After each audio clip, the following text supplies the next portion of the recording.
I was living with my parents and sister in Brisbane, Australia at the time. This was in 2008, and I was 19. I remember my dad had just gotten Foxtel, which is cable TV in Australia, but only the TV in the lounge room could use the cable box. I really wanted to somehow get the cable in my room without paying $99 or whatever for a new box. So Dad one day went out and bought an AV transmitter and receiver.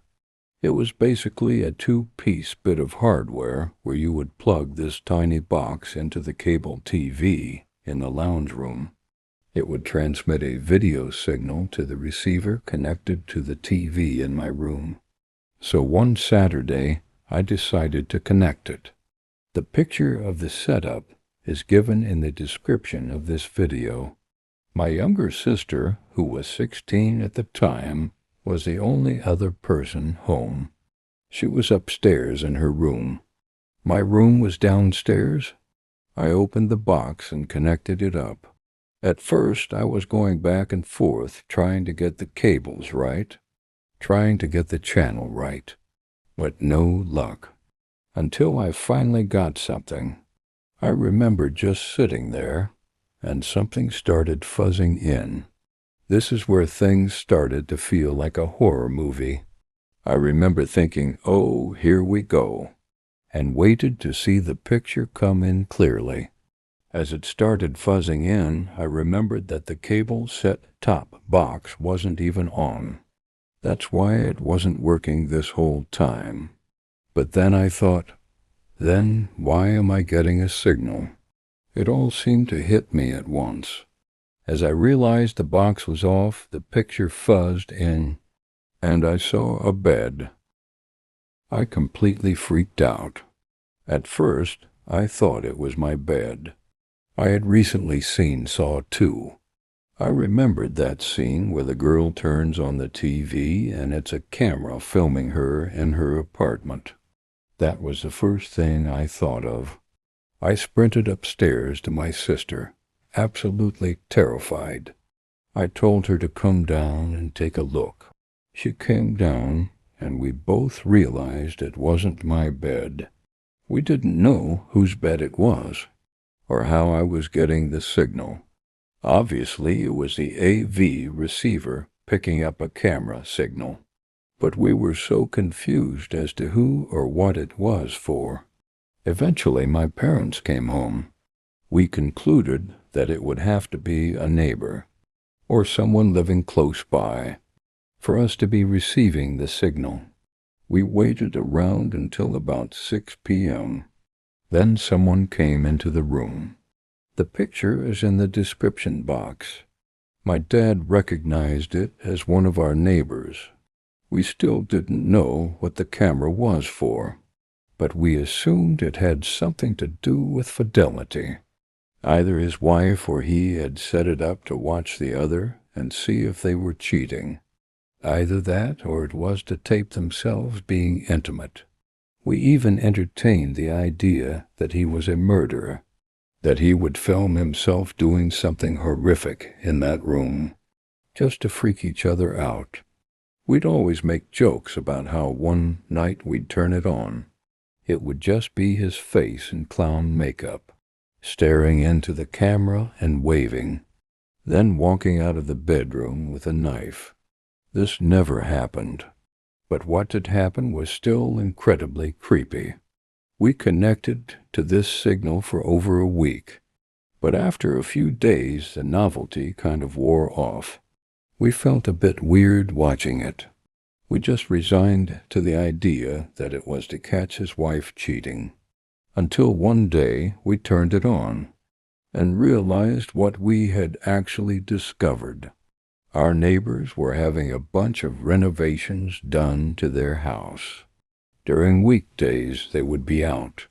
There would be workers there almost all day. This had been going on for over a month. We started watching the feed and saw a man walk into their room. It was the plumber who had been there regularly for the renovations. We didn't think anything of it. until he started opening drawers. I called out to my mom, who was the only other person home at the time.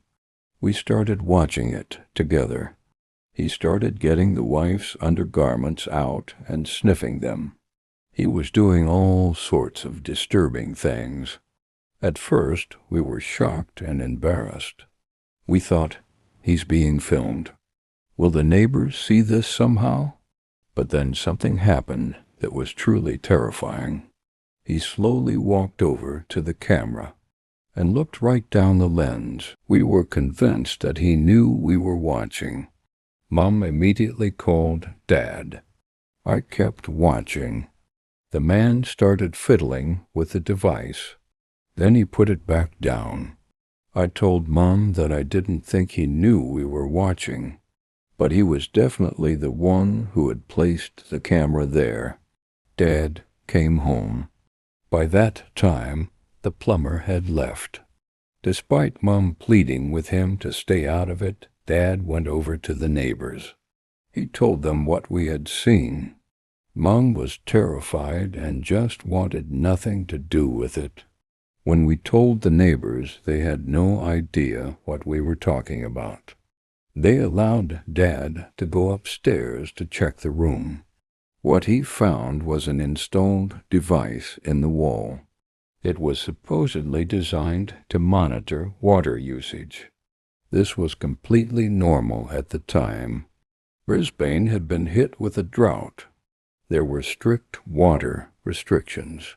The plumber had installed this device, but he had secretly fitted a hidden camera behind it to watch the bed. They immediately called the police. The police came and began an investigation. For the next week or so, we didn't hear much. I spent most of that time just telling my friends, showing them pictures, but truthfully, my entire family was scared every night. It was incredibly unsettling to think that there could be hidden devices in our own home, too. Chances are there weren't, but it was still scary. After a couple of weeks, Mom spoke to the wife next door. She asked what had happened with everything. The wife said the police found out the plumber would come back at night. He would sit in his car on our street. The car had really tinted windows. He would sit there and watch the camera feed on his laptop. When Mom told me that, I got the biggest shivers. Besides the horror of someone watching people through a hidden camera, it got worse for me personally. On multiple nights when I had driven home late from my girlfriend's house, or walked home after a night out, I remembered seeing a station wagon about 30 meters down the street from our house. It was never there during the day, always at night. I would walk past it and look at my reflection in the windows, assuming no one was inside. I was always confused about whose car it was, but never thought anything more of it. It still scares me so much, knowing it was that same plumber, just sitting there, watching a hidden camera stream of our neighbors. Anyway, that's my story. It's all true, and it still creeps me out to this day. But my friends and I try to laugh about it when we can.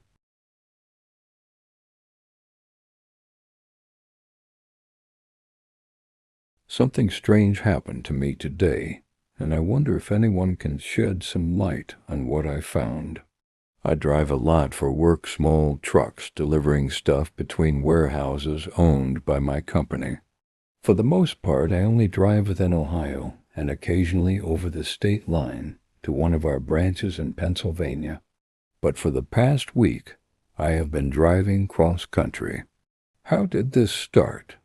Well, my boss, I will call him B, asked me if I would be willing to fly to New York, pick up a truck there, and drive it to Seattle. As weird as that probably sounds, B is a good guy and a great boss, so I agreed. I know him well enough to know it is nothing illegal. and he was offering to pay me double plus expenses for every day I was on the road. I figured it would take around a week at most, plus he offered to give me the next week off, so I gladly agreed. I got into New York around midnight, and some guy met me with the truck I was to drive at the airport. I drove it to Philadelphia, called B to let him know how far I had gotten, and then crashed at a cheap motel. Other than the innate oddness of the request, nothing strange happened that night or for the next few after, until I reached Wisconsin. Has anyone ever heard of a town called Dublin? I just passed through, and I do not think it was real. It was getting late, and I was looking for a place to turn in for the night when I saw the turn-off sign for Dublin.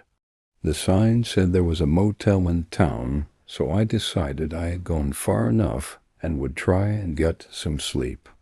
But when I entered the town, it was, well, strange is the only way I can really think to describe it. I want you to do a little experiment for me. Go on one of those AI image generators and give it a prompt like generic small-town American Main Street. See what it spits out. That is what this Dublin place was like. What I mean is that everything looked right at a distance, but it gave off a really strange vibe. When I got closer, all the small details made no sense. For example, buildings would change material or architectural style seemingly at random. Some of the doors had no handles. Others had too many, or handles placed in the wrong spot. And strangest of all, the signs were all nonsense. One building had a marquee like an old movie theater that said drugstore. Store was spelled with 2 E's. The odd spelling of store aside, that was not so strange. But as I got closer, I saw smaller text underneath it that was unreadable, just jumbles of letters and numbers that vaguely resembled prices at a distance. The same goes for everything in town. The gas station sign said Gaz o por litre, or at least that is what it looked like. All the letters were misshapen and oddly drawn, like the font they used was designed by someone who could not read. I tried to call B and let him know I was stopping for the night, but instead of ringing or giving a no-signal tone, I got elevator music, like I was on hold. I tried again, and the same thing happened. Just bad jazz music. Out of curiosity, I tried a couple more numbers, like my girlfriend and the pizza place near where I live. But nothing, or rather the same thing, just that music again. Things only got stranger as I drove through town. No people were out. I mean nobody. I did not see a single human being in town, and the few parked cars I passed were all old, boxy sedans. They looked like they were from the 1980s, but none of them had any badges or logos I could see. All the plates were blank white with black numbers. Not real state plates.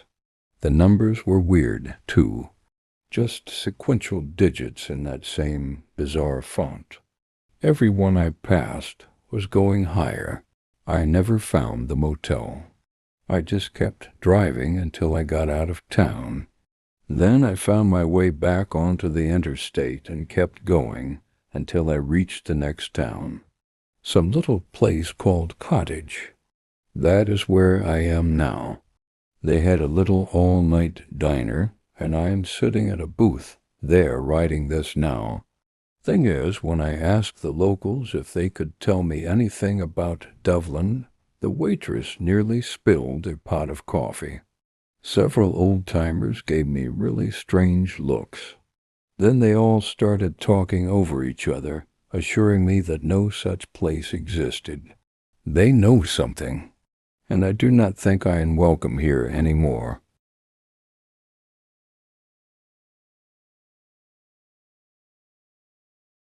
I was about 7 years old, my brother about 10.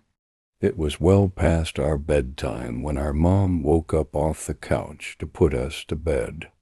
Our dad worked construction out of town back then, so it was often just us three at the house for weeks at a time. Up the stairs and to the immediate right was our parents' bedroom. Going left put you in the middle of a hallway. Taking another left down that hallway led to my brother's room. The opposite end was my room, which was also across the hall from our upstairs bathroom. At either end of the hallway are windowed doors we always kept locked and rarely used. The door on my end led to a balcony overlooking our front yard, and the door on my brother's end opened to our back porch. The house kind of leans into a small hill. My brother and Mom both had a habit of waking up in the middle of the night to use the bathroom. I only knew this because I was always a light sleeper, and they just could not help flushing with the door wide open. This night, however, my brother stopped on his way to his room and came back toward the bathroom. "I'm going to try to pee before I go to bed. The past few nights I've been too afraid to walk to the bathroom. I keep seeing a man wearing stripes at the end of the hallway." I do not know if my mom wrote it off as my brother telling ghost stories to try to scare me, or if she was already half asleep and did not catch it, but she did not react at all to my brother's confession. I, on the other hand, was terrified by it. The fear of seeing a ghost like that at the end of the hallway or through the windows is the reason I started running from the stairs to my bedroom at night. Years later, when I was about 18, my mom and I were having a conversation in her car about a dog we had for a very short time when I was little. We were sharing stories about Max's tendency toward destroying my shoes and other unruly behaviors. Then my mom blurted out, "Do you remember that time I opened the front door for the cops and Max ran inside to the kitchen and started tearing open that big bag of dog food we had?" This really caught me by surprise because in all the years I lived in that house, we never once called the cops. We were a gun-owning family in a quiet, rural West Virginia neighborhood. I asked her what she was talking about, and she looked equally surprised, as if she had just revealed something by accident. "Oh, that's right. I never told you because you were too young at the time. One night I woke up hearing noises outside my window, and when I looked I saw a man staring into my bedroom." She went on to describe how turning on the lights caused him to take off running, and how she grabbed my dad's pistol before calling the cops. I cannot remember all the details I gave them when they showed up. Tall white male, wearing a striped shirt and jeans, short dark hair. Something like that. They said it matched the description of a man they were looking for in the area. It turns out he had escaped from jail on a murder charge. Now, I know it sounds so obvious hearing those two stories back to back, but it was not until a few years ago, in my mid-20s, that I pieced together that my brother had unknowingly warned us about a murderer who spent multiple nights casing. A bit of context before I began. I, a 21-year-old woman, work in the hospitality industry, specifically doing graveyard shifts, usually running from 11 p.m. to 7 a.m. I have seen and dealt with some of the most insane experiences. I could probably write a book at this point, but this particular experience was one of the most frightening. I was brought up to be caring, empathetic, and understanding. These core values mean a lot to me, and I live by them. On numerous occasions, I have been told that constantly having this mentality could lead to me being targeted by people with ill intentions. I did not believe that. It is nice to be nice, after all. But in hindsight, after everything that happened, I have learned to be a bit more skeptical. Usually on these graveyard shifts, there are two of us in the building at all times. When we finish our work, we are basically free to sit down and relax for the remainder of our shift, or at least until the morning manager arrives at roughly 6 a.m. So, I did just that, finished my tasks and sat down in the main area of the building to have a late night, snack and watch some reels on my phone as you do. My coworker decided he would take a nap, as it was roughly 3 a.m. at this point and nobody was around. Fine by me. About 20 minutes passed when I heard a commotion near the bar area. Obviously, I looked up from my phone only to meet the eyes of this man about 40, maybe just standing at the bar counter. This was not unusual.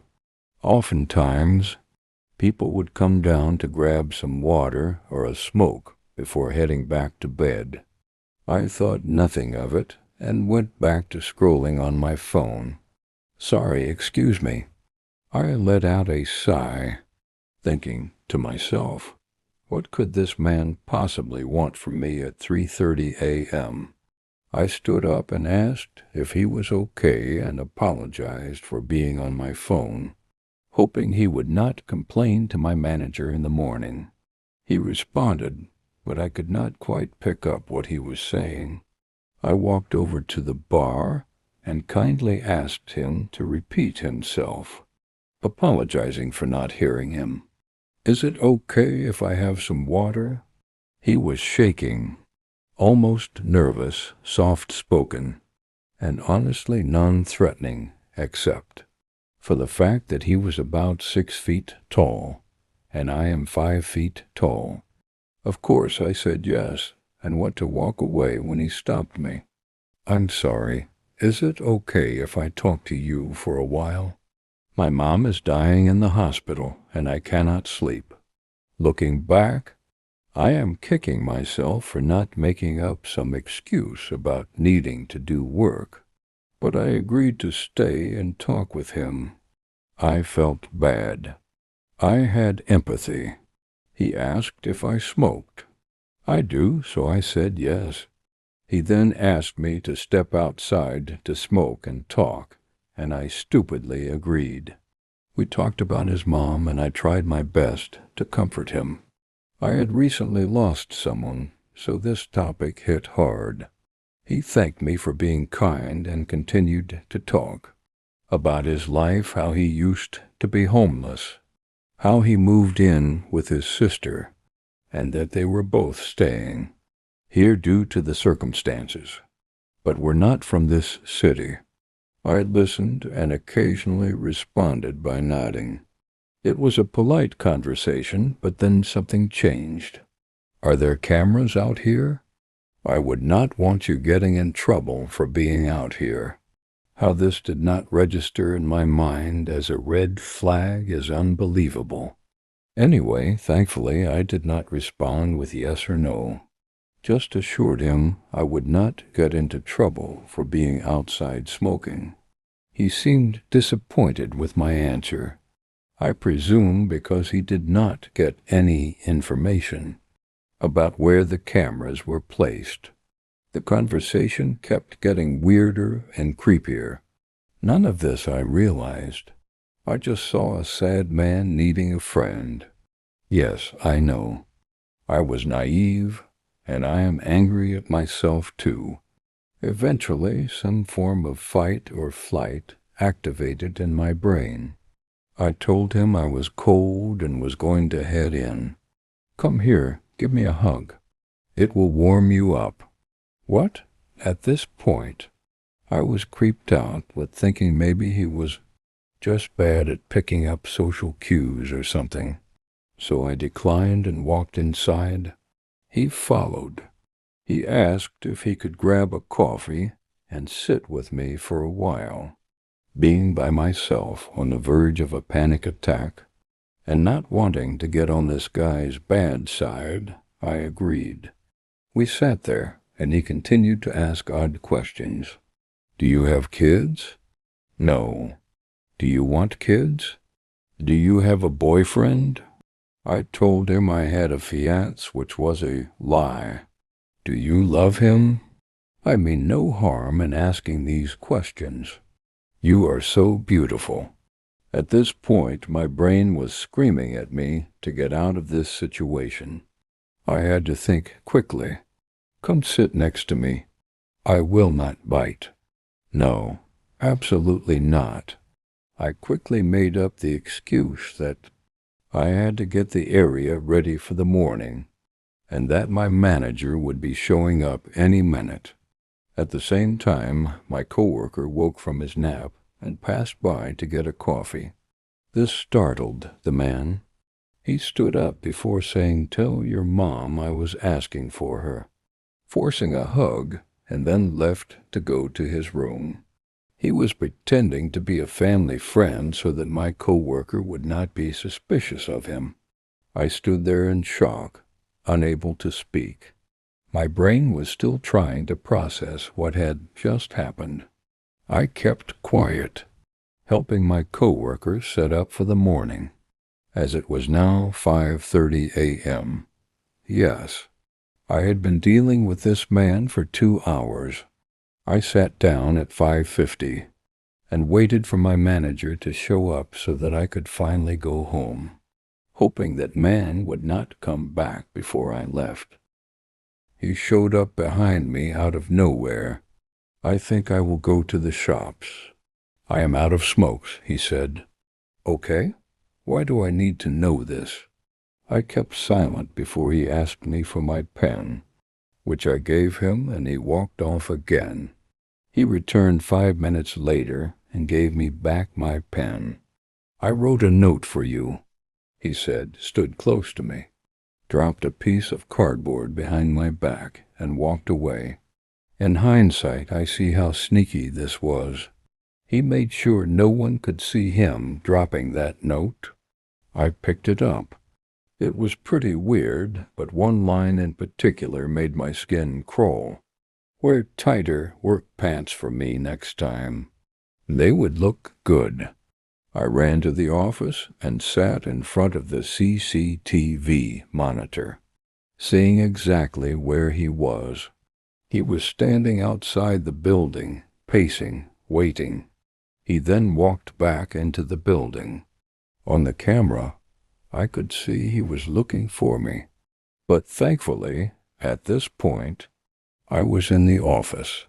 So he walked back outside, started pacing again, and waited before hiding himself out of sight behind a corner.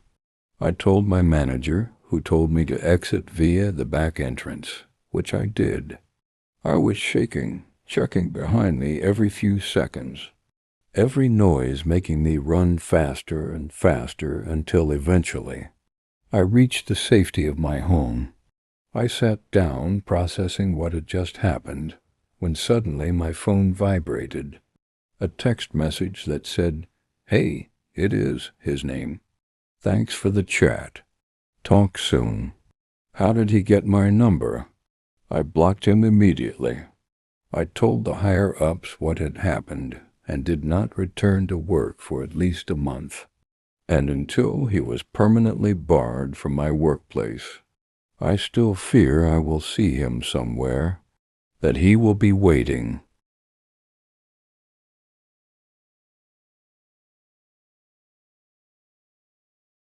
My childhood neighborhood is next to a cemetery. All of the houses on the right side have their backyards, but they all back up to the cemetery. At the time I was in middle school, my sister in elementary. My sister was friends with 2 little girls down the street who lived on the right side, so they were close to the cemetery. My sister's friend, let's call her Emma, started getting presents from a man in the neighborhood. He would give her flowers, little stuffed teddy bears, and dolls. One day Emma's dad got suspicious about all the gifts and asked which neighbor had been giving her things, and she said, "It was the man who visits at back fence." Her father called the police, and they found that a man had been squatting in the mausoleum, and seemingly he was taking items from graves to give to the little girl. I'm not sure about what happened to the man, but my parents still live in that neighborhood, and I think about that story whenever I see that cemetery and wonder what would have happened to Emma if her dad hadn't called the police. I wish that they still lived there so I could ask. This happened about 25 years ago.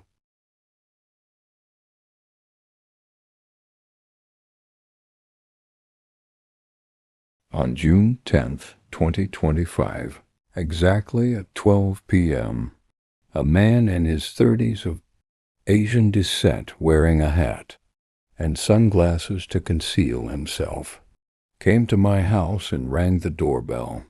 He vividly searched for a front camera, and when he discovered it, just stared at it for a couple moments. When a family member answered, he asked if Andrew was home. My family member initially misunderstood and thought he said a similar-sounding female name, so they responded that she was not home. The man then repeated Andrew, and my family member corrected themselves, saying no one named Andrew lived there. The man asked, "Who are you?" And my family member replied, "I'm her daughter." Upon hearing this, he appeared visibly disturbed and in disbelief, as if something didn't add up for him, or instead all clicked. He then left, but returned a few minutes later to ring the doorbell again. When no one answered, he slipped a handwritten letter under the door. The envelope was addressed to Prince Andrew, and inside, the letter was signed by the name of Luz Valentine. The letter claimed that since 2015, he had received 3 knight titles and 3 prince titles, but had never received any funds related to them. He asked for instructions on how to be a prince and how to earn a living from it, expressed confusion about what kind of god he could learn from, and requested help to recover 6 lost funds connected to these titles, referring to his diplomas as betraying him. This is the exact same man who sent a very similar letter nearly a year ago, only that nobody was home at the time of it, with identical handwriting and referenced, disorganized rambling to Prince Andrew. Same appearance, same handwriting, same context. Genuinely, what is happening?